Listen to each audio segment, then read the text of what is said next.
For students writing an honor thesis or independent study, what makes a topic and research plan genuinely feasible and strong?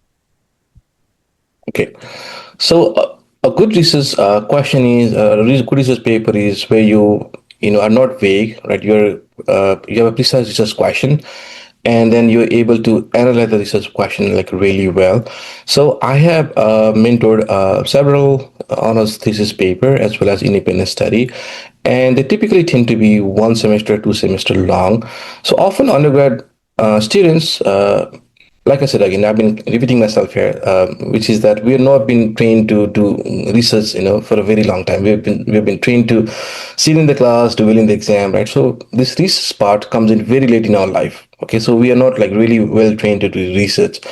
So often undergrad students, they come to me and then they pitch me an idea. Like often some ideas are really good, but sometimes the ideas are very ambitious. Like so even though the project is supposed to last for 1 semester or 2 semester, so this could easily be a PhD topic, that could be done for 3 4 years, right? So sometimes they are very ambitious, or sometimes they could be very vague, right? So I need to tell them that could it be more specific, because the for honor thesis, your question is very vague, right? What is the impact of education on GDP, for example? It's a very vague question. Okay, so but then could you sort of like look at, you can break it down, then look at specific cases, right?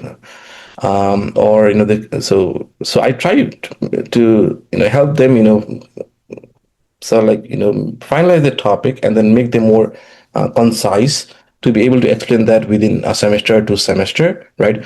And if your program if your topic is very ambitious, I ask them not to be too ambitious, right? Think about your scope, think about the timeline. So if instead of for example, recently a student came to me and she wanted to understand what is the impact of, so how are the crime differences in the USA. Okay, the level of crime different in the USA, north versus the south. But then her project was very ambitious in the sense that she wanted to draw a historical, historical, context, understanding the issue, and then the present issue, and within the present issue there are a lot of things that you wanted to do. So I told her that, well, your question is interesting, but it's just that given this is supposed to be a 1 year program, 1 year thing, this is very ambitious. So how about we shorten our history, and also within the analysis, how do we only stick to, let's say, property crimes, right? Rather than thinking about violent crime, property crimes, theft crime, and all kinds of crime, how do we only stick to violent crimes, and how those could be different in north versus south, right? So make it manageable. So so those are the things that I usually tell students, right? So again, come up with a good research question, but make it manageable. Don't be too ambitious, right? And don't be too vague, right? So those are the things that we're looking at.